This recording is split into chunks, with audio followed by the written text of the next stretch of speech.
CNG को कम व बेश 2 महीने हो गए हैं, जिसमें से ऑन ऑफ चल रहे थे, लेकिन 4 तारीख से लेकर आज तक ये सारे स्टेशन मुकम्मल तौर पर बंद पड़े हुए हैं। ठीक है जी। और इससे जो ट्रांसपोर्ट तो मुतासर हुई है, लेकिन वो जो डिस्ट्रीब्यूशन कंपनियां थी उनको अब जब अपने माल को डिस्ट्रीब्यूट करना चाह रही हैं, उनको बड़े महंगे दामों डिस्ट्रीब्यूशन पड़ रही है, जिसकी वजह से महंगाई का एक नया दौर शुरू होगा। इसी तरह आप जो इस शोबे से मुंसलिक जितने भी इदारे हैं, जो स्कूल वैन्स वगैरह थे, अब वो सारे पेट्रोल पे चलने लगी हैं, जिसकी वजह से स्कूल को जो बच्चे आज जा रहे थे अब उनको भी किराया ज़्यादा देना पड़ेगा।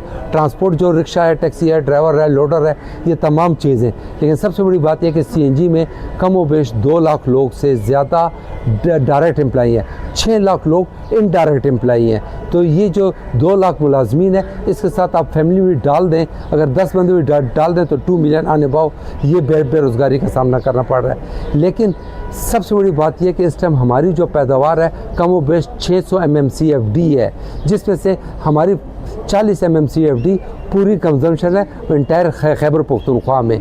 अगर ये हमें इतनी भी गैस देने से कासर है फेडरल, और सूबाई गवर्नमेंट फेडरल से लेने से कासर है, तो मुझे बताएं फिर यहाँ पे कौन कारोबार करेगा, कौन सा इदारा यहाँ पे आएगा।